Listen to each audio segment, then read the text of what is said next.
This is Pet Life Radio. Let's talk pets.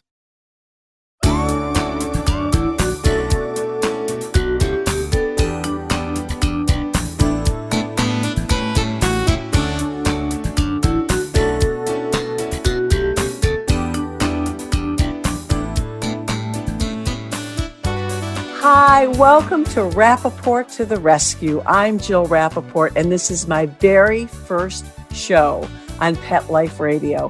First of all, I want to thank my dear friend Mark Winter for giving me this amazing opportunity on this incredible network to talk about the things that mean the most to me: animals, adoption, and rescue. This is such an exciting moment for me, and what a great show I have today.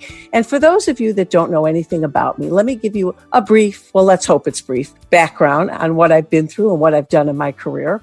I started out as an entertainment reporter. I was on the Today Show for a few decades, and I've been on every red carpet known to man. I've interviewed every celebrity. I had breakfast at Tiffany's with Audrey Hepburn. I've had dinner with Frank Sinatra. I did one of George Clooney's very first interviews on a gurney on the set of ER. I got to hang out with Brad Pitt. Needless to say, it's been an amazing career and so much fun getting to know these celebrities. But it's very interesting what happened to me along the way. I got the most amazing job on NBC's Today Show. And while I was being the red carpet maven, I went to my boss one day because one of my beloved dogs, my German Shepherd Jack, was diagnosed with bone cancer. It was so devastating to me. And he had been going through treatment, and I would watch him and his tenacity, his will to live. He never let the loss of a limb stand in the way of living the best life in the world. And I thought, this would be such a great story to show his recovery and how animals can teach us so much. They don't care how they look. They don't care what they're going through. They just want to be loved and out of pain. So I went to my boss and I said, can I chronicle Jack's story? I know he's not a movie star or a TV star, but I think it would really help people understand the wonderful way these animals help us and how amazing they are. He said, sure, go for it. Well, I did Jack's story. I got emails from all over the world. People were reaching out to me. They were crying. They were so touched. They couldn't believe what this animal went through and how amazing he was. That day I went to my boss, Jim Bell, and I said, you know what? Stars don't need my help. Animals do. Would you give me an opportunity to switch my whole career, get off the red carpet, and really focus on animal welfare? And much to my surprise, he said, hey, go for it. Be our pet reporter. I said, well, I don't really love that title. How about animal advocate? And that is how it all began. And from that day forward, I was able to have those precious minutes on national TV on an amazing show to shine a light on animals in need. And I started the segment Bow to Wow, which ran for over 7.5 years on NBC's Today Show. We had a 100% adoption record. And from there, I was able to do my Rappaport to the Rescue segments on ABC's The View. I created what I think is, I hope, my greatest legacy, Dog Bowl. I came up with this idea because I've been fortunate enough to be part of Puppy Bowl, the amazing show on Animal Planet. And I thought, wouldn't it be great to shine the same amazing light on senior animals? Can you imagine if we could do it the same way? We're in, hopefully, year 4 now, which is so exciting that I'm able to come back and do this show, which I love so much. And now to have this opportunity to talk to you, to bring people on that love animals so much and care so much about what happens to them and how we can do whatever we can to save them. So I am so thrilled to be here. I can't believe this is my first show. And what a great first show this is going to be, because my very first guest is a woman that I can actually say is a true legend. I know we throw that word around a lot. Yeah, this one's a legend, that one's a legend, but Meredith Vieira truly is. I had the incredible opportunity of being able to work with her for 5 years on NBC's Today Show, when she was the co-host. Of course, she was the original moderator of ABC's The View, the host of the original daytime version of Who Wants to Be a Millionaire, also the game show 25 Words or Less. What hasn't this woman done? But what I love most about her is her heart. And you are going to hear how wonderful she is when we come back. I am so excited to have Meredith Vieira on with me today, coming up.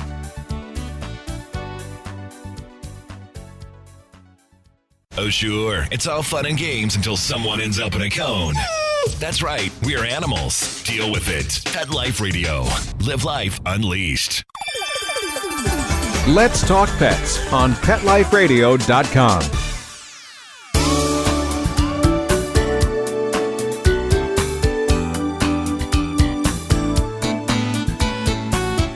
Hi, welcome back to Rappaport to the Rescue. I'm Jill Rappaport, and I am so excited. My very first guest on my very first show. And let me tell you something about this wonderful lady. First of all, she not only puts the J in journalist, the P in personality, but I have to tell you, the letter I think applies most to Meredith Vieira is H, not only for quintessential host, but for her heart. There is not a person I know, when you mention the name Meredith Vieira, that does not say, I love her. Meredith, you are so amazing because you have such a gift of warmth, of compassion. And I really mean this when I say this. I'm not just gushing and sucking up to you because you're my first guest. Everybody loves That's okay. You can suck up. but no, really, I truly mean this. You are the kindest, warmest person. And to be at the level you're at in your career, leading into this segment, the litany, the amazing career you've had, but to do what you've done, to be at the level and to have maintained that compassion, that heart, you care so deeply about so many people. And I had the honor of working with you for 5 years on the Today Show. I got to see you in makeup. I got to see you on the set, behind the scenes. You always were the same. You are the real deal. And so are you. Thank you. Oh, no. For all of our listeners, you're a gem. And what we bonded over was, of course, our love of animals. And of course, that's why you're here today. We're going to talk about your unbelievable little Jasper. We're going to get to that in a moment. But first of all, the times we're living in, being that you are an amazing journalist and you have been all over the world, you've covered stories from heart and soul, pain, love, humor. We've never been through a time like this, right? Not that I know of. No, it's just to have this double whammy of the COVID-19 and then the racial unrest that has grown with every day, justifiably so. You know, it's funny. I've had a lot of time to think about this because my husband and I have basically been alone in this house except for our 2 cats and Jasper. And I want to believe that 2020 will go down not as the worst year of our lives, but potentially the best, because I think it's been a wake-up call. I feel that the virus was nature's way of telling us you have to stop doing to the earth what you've done to it for centuries. You have to respect animals. You have to respect nature. You brought this on yourself, and I'm giving you another chance to make it right. And if you don't, the results will be even more devastating. So if we can grasp the moment, if we can grab it and say, we're being told something here that's so significant, we have the opportunity to respect our world, to honor it, then we will see these kinds of situations dissipate. And the same with the racial unrest. This was a wake-up call, long coming. You know, George Floyd was not the first. He won't be the last. I have many friends who said to me, "What, are you really surprised by this? I mean, this is what people of color, particularly Black," sorry, my cat is moving my computer. That's okay. That's what the show is all about. Have lived with their whole lives. And it's not just the police. I mean, that's situational. It's a much greater problem than that. It's systemic. It infiltrates everything that we do, all of our institutions. But this is a chance to recognize that and say, how are we going to change things? How are we going to make it right? And if we all work together, I mean, this is an amazing country. I love it. That's why I really love protests, because we have the right in this country to stand up and say, when things are wrong, they're wrong, and let's fix it. So I'm trying to be optimistic about it. Sure, it's very hard right now. But when I watch young people, especially young people out there saying, this is the world we've inherited and we're going to make it right, that gives me a great deal of hope. Well, especially being the mother of 3 adults. Yeah. And, I started watching you and really looking up to you and wishing I could be you on West 57th, when you were the cub reporter on CBS's show.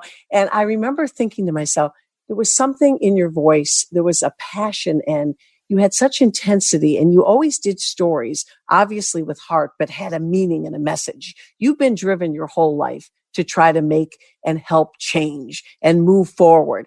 And it's always one of those things that's amazed me about you is that seeing all of this going on and a lot of negativity, it's never changed you. You've always remained so optimistic and positive and happy. And I've always been amazed at that element of you, Meredith, that you can remain so upbeat with everything you've seen in your career and your personal life.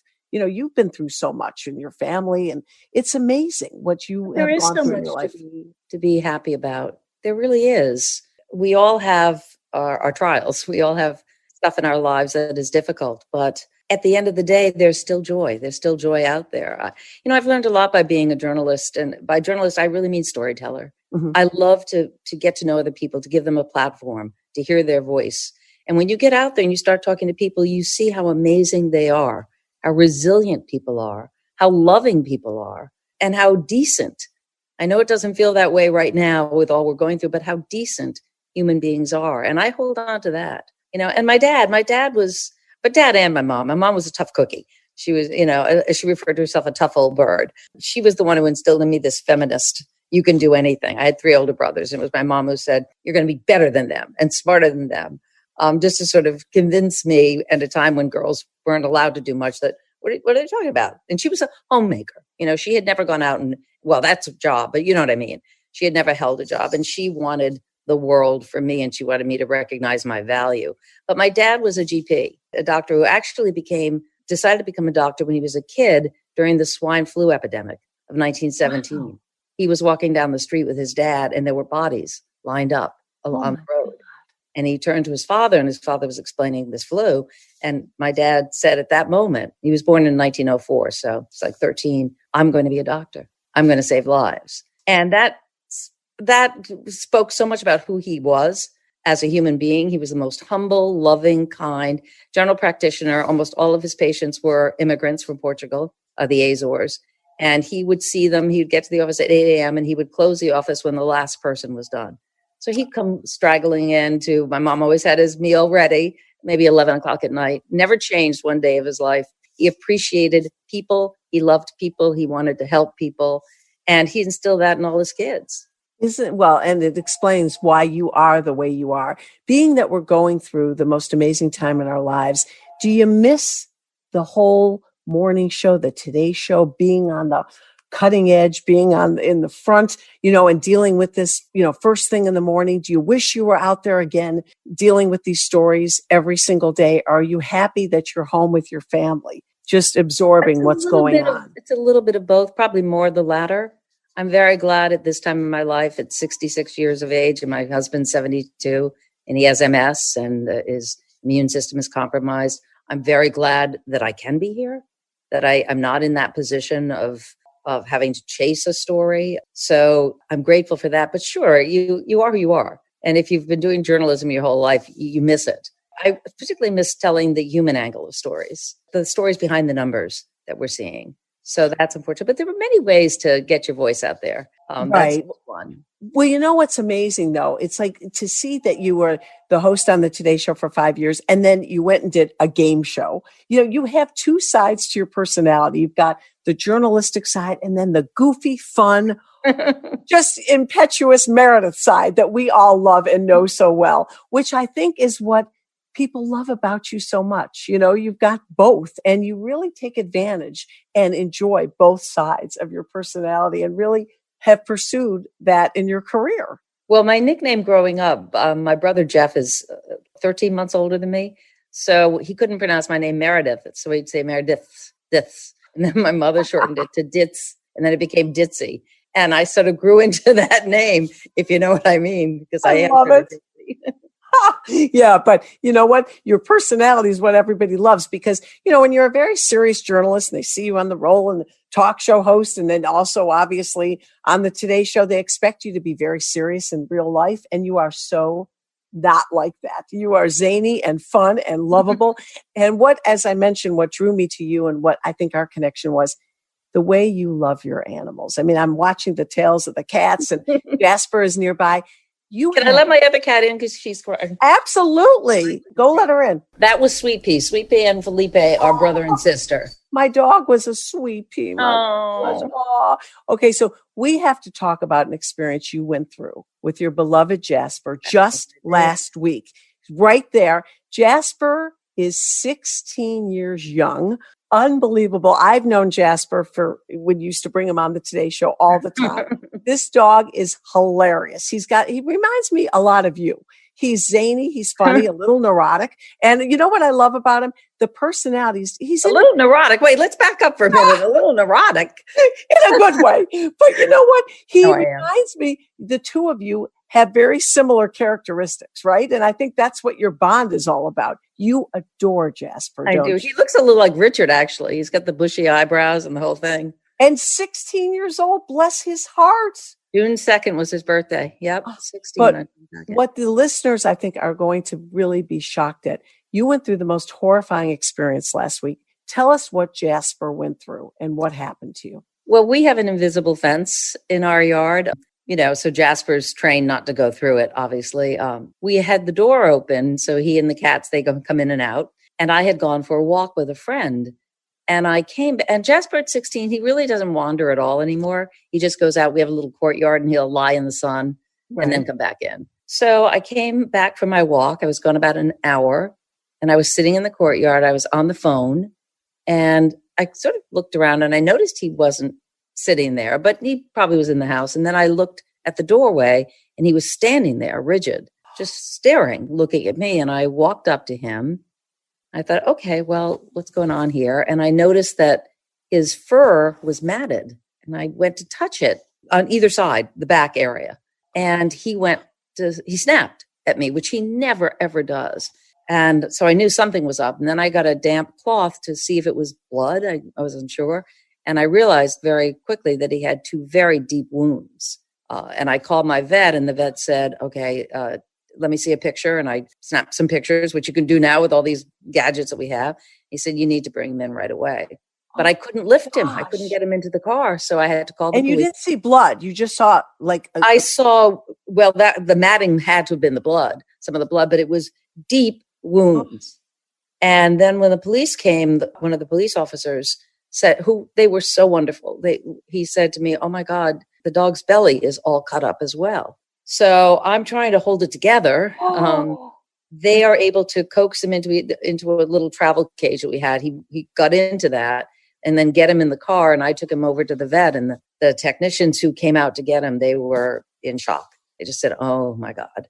And they got him inside. And then the vet called me a few hours later and said, well, he's been mauled by something. I'm not sure what.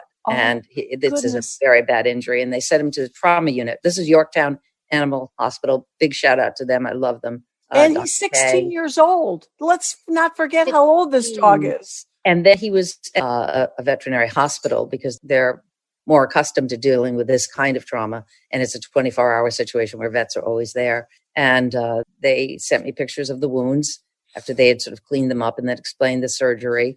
And I remember, I had that conversation that you never want to have where I said, don't do this for me. If Jasper's meant to live, if his quality of his life is going to be good, then let's go for it. But I do not want to, I owe him that much, so to do the right thing for him. And the vet said, no. This is a tough guy. This guy has such will. I've never seen anything quite like this in an old dog. And so they did perform surgery. He has so many staples. Looks a little like Frankenstein. He's like so many, but he's doing really, really well. The concern now is some of the skin may not come back. It'll turn sort of black. You know about this sort of stuff. And then they have to do another surgery to get to the baby skin underneath. But everybody's extremely optimistic. He's eating like crazy. He goes for walks. Our black cat, Felipe, and Jasper have been best friends forever. And he knows something, both do, but particularly our black cat, Felipe, knows that something's up. And he's by Jasper's side every step of the way when we go out. Oh, hey, this Sweepy, sorry. Oh, look at him. There's Sweepy. Aren't these animals, Meredith, they're unbelievable. And I've always said, just like what you said, when they want to be here, they're here. They're here. When they want to check out, they go off on their own. They stop eating. You can tell. It's a look in their eye. They stop looking at you. Exactly. Over. Sadly, we've been there. And this dog, it's not his time. He wants to stay with his family. And what a trooper. When you consider that a puppy, a young dog, would not survive this. And yet a 16-year-old dog, look at him. Jasper. Oh, hey, Jasper.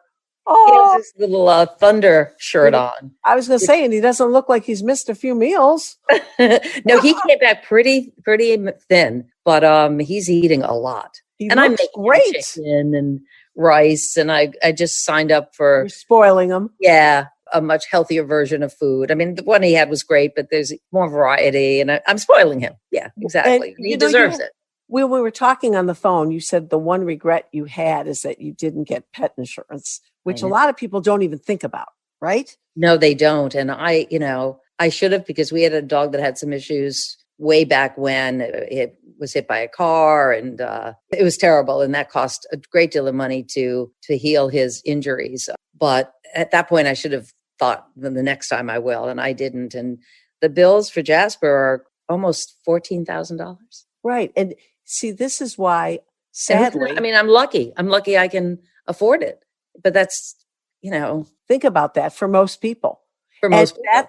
That's why we have the situation in the shelters across the country. People, I've been in my vet's office. I was there a month ago where somebody came in and they said, we really think we have to give up our dog because we can't afford the antibiotics. Yeah. And I said, how can I help you? Please let me donate to you. That's what happens. The bills are so astronomical, but even basic things like a bladder infection, some Totally. people can't afford. So major surgeries, I know when I lost my Ruby on March 2nd, she was only in the emergency room and she had to be under oxygen and everything. She was there for less than 10 hours. And it was between the local vet and then the emergency room, almost $3,000. Yeah, I'm sure. So, I'm sure. we would do anything to save our pets. But if you've got a family and you've got to put food on the table, this is the problem, right, Meredith? And what kind of how hard a decision is that to make? Yeah. Right. Because of financial. Yeah. So it really is. It's such a dilemma for so many people. And I go into shelters all the time and the reasons they're given up, it's just horrifying and it tugs at your heartstrings. It keeps me up at night. I wish I could take them all in. I have 5 now and I look around and I think, what else can I do? Getting the message out with this wonderful network with shows like this.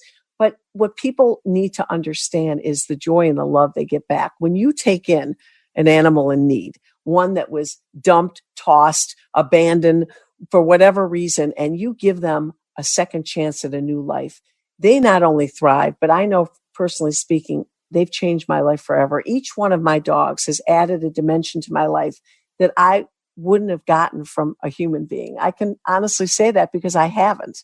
And from your animals, and you're the mother of 3 human children, they give you something that is so magical and so wonderful, right? Well, it's that unconditional love. And when you take in an animal that has not had a good life too, they know that you've helped them. And they're grateful.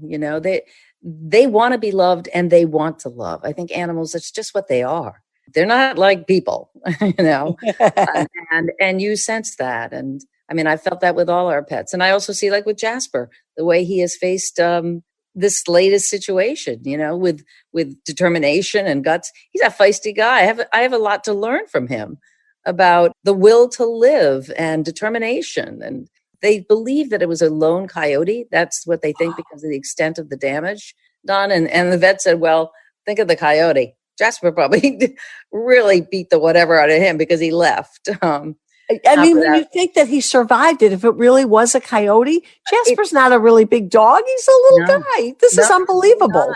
But that's what they believe. They believe that's what it was. So I don't know. And my friend actually took pictures of a coyote the next day in the field next to our home. So who knows? I don't want to blame the coyote, that one. I don't know. But they roam around and there have been a lot more sightings recently, probably because with restaurants not open, I mean, places that they might scavenge for food out where I live, they're going elsewhere and moving closer to other homes or whatever it is. But yeah. Well, you must be a nervous wreck now. I mean, even letting him out, you probably. Well, he goes out with me on a leash. Right. He's a house dog now. Right. Right. But in the future, you're never going to, take your eyes off him for 1 second. You can't. God, heaven forbid, these animals are around. This dog is unbelievable. And you made a very interesting point. I talked about this at the top of the show, the lessons they teach us, because my dog, Jack, was the dog that changed my career. As you know, I was the entertainment reporter for decades. and on every red carpet. And when I covered Jack's story, when we had to amputate his leg, and people from all over the world reached out to me, his ability to live, his resilience, used to watch him. And all he wanted to do was be out of pain and loved. He didn't care that he was missing a leg. Right. But brothers and sisters, his siblings, ran up to him. They smelled the area, but they were just so happy to see him. They were like, ooh, what's wrong with him? Right. Animals don't care how you look, what you're wearing, if your hair looks bad. They just want to be loved and be happy. And I said, he is such an example of how I want to be, because he's out of pain. He was playing with the horses. He was running on 3 legs. And that was the reason I changed my whole career, just because of Jack. And I just try to tell people all the time, if you observe your pets, you can learn the most important life lessons from our animals, that if we incorporated those lessons, we would be such better people. I love a saying. Someone once got me a needlepoint pillow that said, be the person your dog thinks you are. Oh, that's a great saying. Right? And it's like, if we could live up to who they think we are, we'll be pretty great, right? Absolutely. If we can ever do that. If we could ever do that. Great way to look at life. I love that. Yeah, no. And that's kind of how I've lived my life. And I look at them every day, and I hope I'm becoming better from them. But that's why I try to encourage people, if they're thinking of adopting or rescuing, I tell them that you have no idea what you're going to get back in the end. Yes, initially, you're doing a great thing and you feel good about doing the great thing, but the end result is how you have been changed and how they have changed you for the better. And it's just, I don't have children, but yes, you do. Yes, for children. But I can honestly tell you that I feel that I'm being a really good parent, but more important, that they've made me so much better as a human being in every aspect of my life. Maybe not with men. That's never been great. But yeah, I forget the men. Dog. Yeah, I'd rather have the dogs. But when I was younger, I used to have a dog, Meredith, named Hampton. He lived till 20 years old, and bless his heart, he had a thing about the bed. I used to say, who needs birth control? I have Hampton. Nobody was getting near the bedroom. Nobody was getting near me. Hampton was like, he was unbelievable. I said, I think my father sent you from heaven to keep all men away from me. But they really are amazing. It's funny when you said about the dog, they don't care about you. Right now, half my hair, half my head is gray hair. I chipped a tooth. I'm a mess. The dog, you look great. I'm looking at you and I think you look beautiful. But meanwhile, Jasper's had such an interesting career. Not only was he kind of like your sidekick, you brought him on every show, including your talk show, the Meredith Vieira show, the Today Show he's been on several times. Everyone knows Jasper. Well, it's very interesting because coming up, our next guest, and he's going to be my regular, we call this the Jill and Bill segment. He's on with me every week, the renowned Broadway trainer, Bill Berloni. Now, I did his very first national story on the Today Show. Meredith, you were with me. You introduced me and I introduced Bill. And because of that story, you were so moved by his training techniques, how he took animals literally from the streets, from the alleys, and made them Broadway and TV stars. And you said, I want to get to this guy. I need Jasper to go there for training. And lo and behold, you ended up sending Jasper to Bill. And when we come back, we're going to have Bill on. We're going to recap that moment. Bill is so excited to talk to you. He's even more excited to see Jasper. He was just so unbelievably shaken when he heard what happened to Jasper. But he actually got to live with your wonderful dog for a period of time. So when we come back, we're going to have Mr. Bill Berloni on and Meredith Vieira and Jasper, and we're going to recap those wonderful memories. Stay tuned.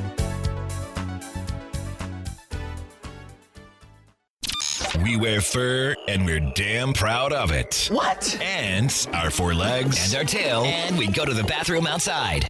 Well, we may not be too proud of that. Sniff around, then mark your spot right here.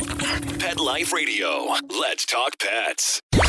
Let's talk pets Let's talk pets on Pet Life Radio. Pet Life Radio. PetLifeRadio.com.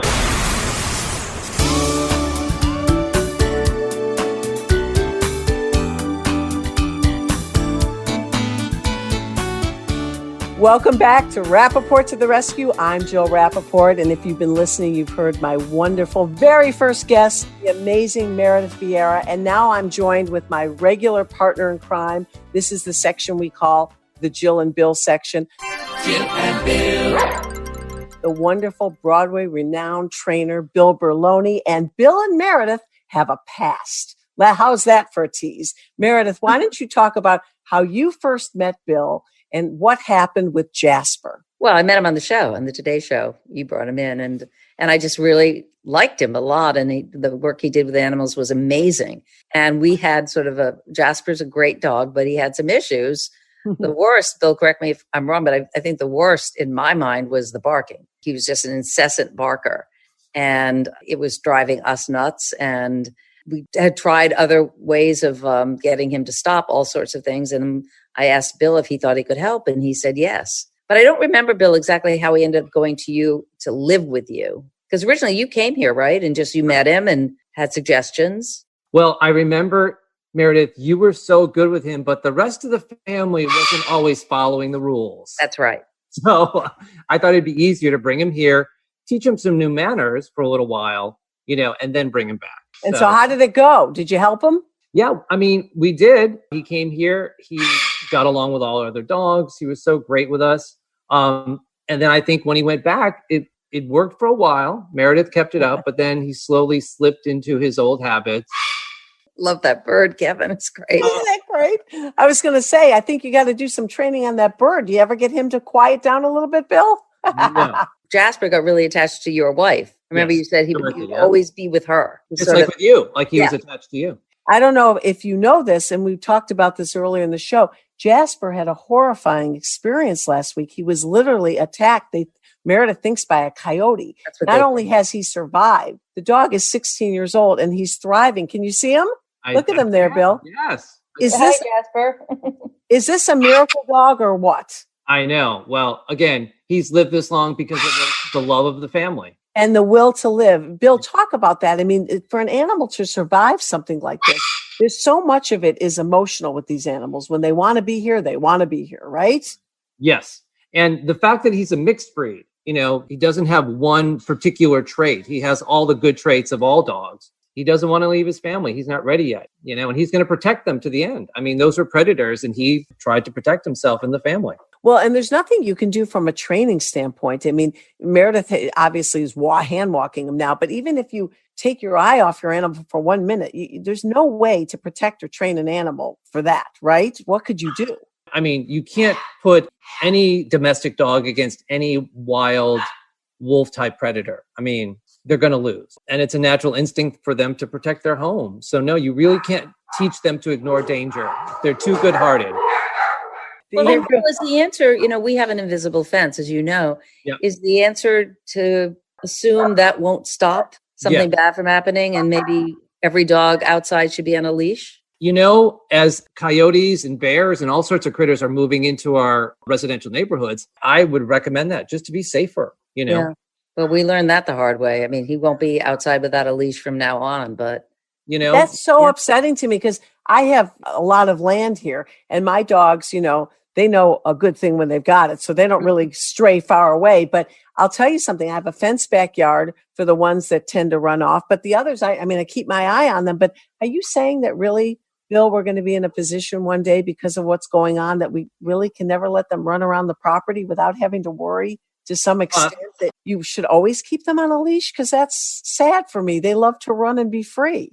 Again, I'm going to use a little analogy. You wouldn't put a 3-year-old toddler out in the front yard and let them run free. You would keep them in a place where it's safe, where they wouldn't hurt themselves, where other people couldn't come and hurt them, And so, again, as there's more dangers coming around into our neighborhoods, my dogs have a 5-foot-high fence that only a bear could get over. And even then, we never leave them out there when we're not here. We see them, we listen to them. I always err on the side of supervising your animals 24/7. I mean, I always do.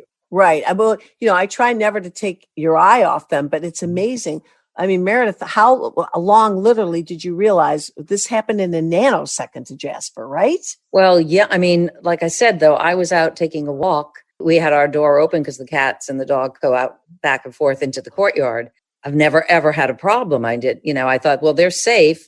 All of our yard is fenced except for one area that has an invisible fence because it's an opening where the car comes in and out. But the whole thing is actually invisible fence as well, just in case. But it never would have crossed my mind, something like this. Yeah. And my husband was home, but he had gone upstairs. So it had to have been in that moment. And I don't think he clearly didn't realize anything. And then when I came back, Bill, the dog I couldn't see the dog. And then he was standing in the doorway inside the house like a statue, rigid.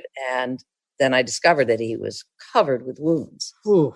Yeah. Wow. Bill, what do you think about that? Jasper's a little guy, not to mention his age, 16. Yeah. Can you believe he survived this? Again, he's tenacious and he must have put up a good fight to get away. Whatever did it broke his jaw as well. And he lost 2 teeth. Wow. Oh my goodness. Well, or in his fighting back, his jaw was broken, but. All I could say is I'd hate to see the other guy because he should be dead.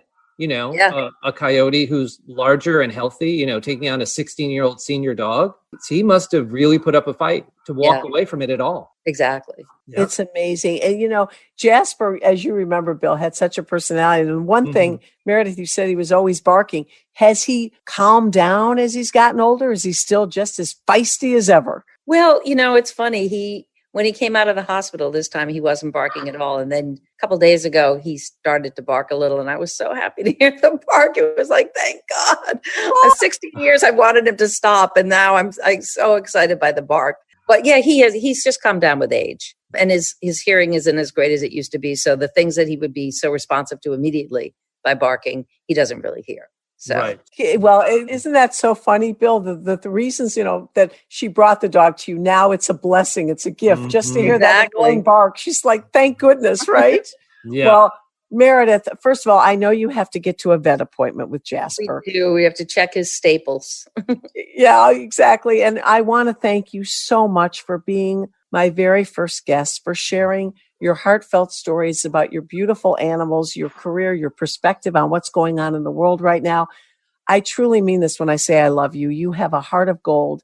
I am so thrilled that I not only got to work with you, but I consider you my friend. I just adore you. And thank you for being my good luck charm on our very first show. I know Bill feels the same way. When I told him, we're getting Meredith, Bill, you and I were jumping up and down, right? Well, yes, absolutely. Oh, I love you both very much. Thank you for including me.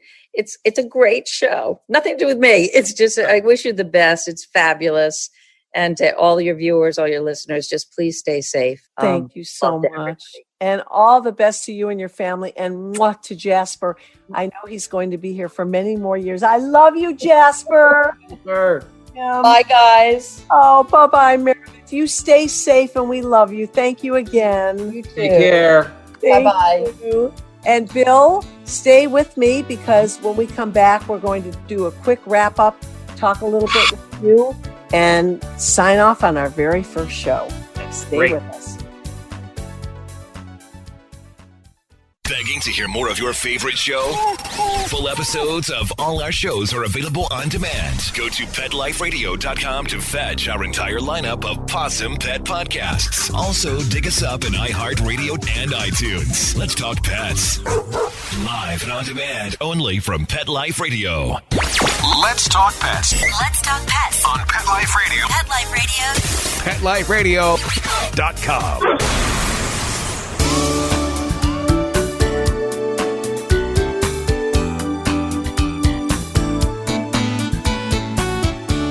Welcome back to Rappaport to the Rescue. I'm Jill Rappaport. We just finished with the wonderful Meredith Vieira.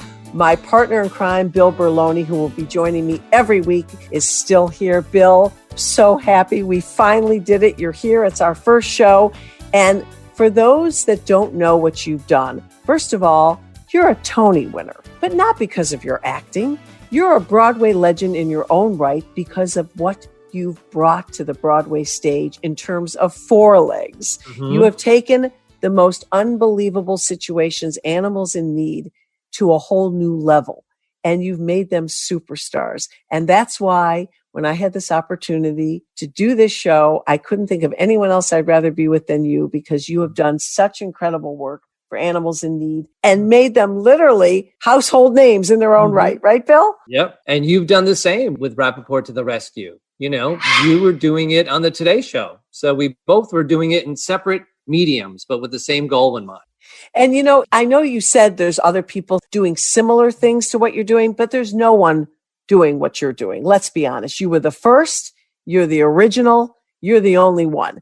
And you've done it in a way that is so unbelievable, because when somebody calls you and say, we need a dog for a Broadway show, or we need something right away for a live show, you're there and you deliver. And let's be honest, you're relying on an animal to come through for you, which shows the ability and the talent you have to cast these animals. A lot of times the call will come through and I'll go, no, you can't do that. And they'll be like, but we want to. I'm like, I'm sorry, that would be inhumane to animals to do it that way. And now, if they're willing to do it the correct way, we rethink it so that it's pleasurable for the animals, which is what my philosophy has always been. We want them to be happy. We want them to enjoy with their life. So I want them going to the theater.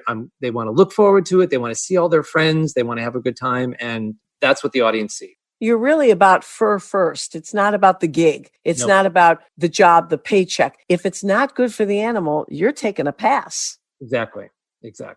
And that is why it's so important to have people like you to protect them. Because let's be honest, they've been in situations where they're not always looked out for in the best way. And they need advocates like you, because people think, wow, that dog's going to get on the Broadway stage. Let's do this at any cost. And that's happened. Let's be honest. Oh, yeah. And, 5 years ago, Discovery came to me to do a reality show about us. And I agreed. And basically, because I have nothing to hide here at the house. You've been to my house. You can bring cameras in. You could see the way we live, Whereas, have you ever seen the homes of other animal trainers? Did you ever see where Lassie lived or Benji? My thought would be there was probably something they didn't want the general audience to see. So if you can't be transparent, and you're transparent, just like me. So I think that's a sign too, if you're not afraid to show people where you live and what you do. He has taken animals for the most unbelievable situations, dire situations. He has taken strays from shelters, from the streets, and he has turned them into Broadway stars, TV stars. What he has done is truly miraculous, and he was the first to do it. And I believe, Bill, you're the only one doing it. Am I correct? There are a couple other trainers who do work in and around that. But, for the most part, when they need an animal to play a part on Broadway, they call me. You're the guy. You're the go-to guy. And what's also amazing is that the whole Broadway community has embraced you so much. Just like everyone in the journalism world, in the news world, adores and loves Meredith Vieira, not to mention her gazillion fans around the world. Everyone in the Broadway world adores you because they know, just like Meredith, you're the real deal. You care so much. You care so deeply. And I want the listeners to understand that this isn't just a job for you, that you go to work and then you come home. Those animals become your family for the rest of their lives. You take them in, you train them. They hopefully go on the stage, they go on to fame and fortune, but they always remain with you for the rest of their lives. How many animals do you have at home right now? Currently, we have 25 dogs, 3 cats, Kevin, the macaw, a partridge and a pear tree. Go ahead. A whole barn full of horses and pigs and donkeys. So quite a few. And they stay with you forever. There's no animal that you say, oh, you know what? This isn't working out. When you find them, they're part of the Berloni clan, right? Well, as rescue advocates, what do we say? We need to give them forever homes. So whether they're working or not, every animal deserves a forever loving home. But the message you've given, the message you've put out there is not only how wonderful rescues are, these animals that we take from these cages to castles, literally, right? Because from a cage, wherever they go, if it's a forever home, it is a castle. Yep. But you've shown people that they can possess some unbelievable talents. When people have given up on them just as animals, you have discovered them and made superstars out of them. Tell us about some of the animals you've discovered and some of the shows they've been in. I think our listeners will be fascinated and so amused to hear about these animals' history. Oh, goodness. I mean, as you've probably said, I started my career with the original Sandy in the original production of Annie the Musical, which was some 43 years ago, which, Annie itself created a whole industry of dogs that we trained for not just the stage, but for films as well. 24 other Broadway shows. But, recently when NBC started doing their live theater productions, they called me because they did Peter Pan live and they wanted a dog to play Nana. There had never been a dog to play that role. And they asked me to do it live in front of 10 million people. Talk about pressure, right? Just a little. No problem. So we did Nana and Peter Pan live, Toto in The Wiz live. We have a movie coming out with Jennifer Lopez called Marry Me. And one of my bulldogs who was found in a junkyard in Newark stars as Owen Wilson's dog in the film. So they play roles in a lot of different places. And the good thing is people are getting less and less surprised that they're rescue dogs. 40 years ago, it was a big story. A rescue dog? Now people are embracing them. Adoptions are up. So people aren't as surprised when I say, oh, it's a rescue dog. They go, of course. Yeah, see, that it used to drive me so crazy. I have a friend who is always referring to her dog that was not a rescue dog, that it's like a rescue dog because she has so many issues. Mm-hmm. That drives me crazy. I say to her, what you're saying is the reason our shelters are full. Mm-hmm. You are putting this onus, this persona on these animals that just because they have issues, they're just like a shelter dog because obviously you think all shelter dogs have issues. Exactly. And I'm here to tell you, my dogs are amazing. And, I have one that, has a little separation anxiety, but big deal. Everybody has something. My dogs are perfect. And they were all rescue dogs. They're sweet. They're loving. They're housebroken.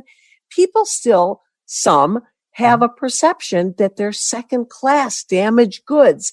And what we have been trying to do, you and I, Bill, ad nauseum, is educate people that is quite the opposite. And you've proven that in your work. I've tried to show people how wonderful these animals are, but how do we get people to get over that misconception?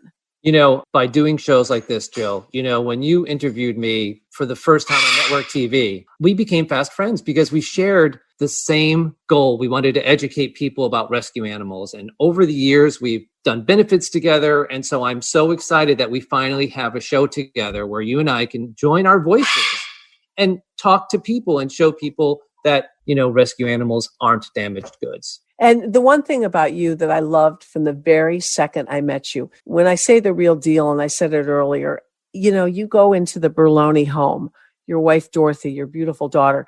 It truly is Noah's Ark. It's unbelievable. And the love and the care and compassion. And you don't have a bunch of people running around doing the work for you. This guy is hands-on. You are training and picking up the poop and running around and you're feeding. And I have never seen anything like it. What an operation, what a lifestyle this is. And this isn't a job for you. This is your whole life and you love it. I watched you when the cameras weren't rolling. You're smiling, you're happy, you're hugging, you're nuzzling. Your wife is doing the same. You truly live and breathe this life. And that is why you are who you are. And that is why these animals thrive so much under your direction, because they feel the love, they feel the support, and they feel the second chance at a new life. And I said, when I got this opportunity from Pet Life Radio and Mark Winter, Mark will be my witness to this. I said, I only want one person with me every week, and that's Bill Berloni, because I adore you. I adore what you've done for animals, and I love your heart. And I love that your commitment, they come first. They come before anything, even before food on the table sometimes, right, Bill? Yep. Certainly before sleep a lot of the time, but same thing with you, Jill. Your animals living with you and the way you care for them, your horses and everything. Again, our hearts are the same type. So the Jill and Bill Show, I'm ready for it. We're moving forward. And congratulations, our very first show. And I want to dedicate and close out this show and dedicate it to my beloved Ruby, my Moxie Doxie, who I lost on March 2nd. She was one of my 6 beloved rescue dogs, and she changed my life forever like they all do. So this show is dedicated to you, my beautiful Ruby. Bill, here's to many, many more.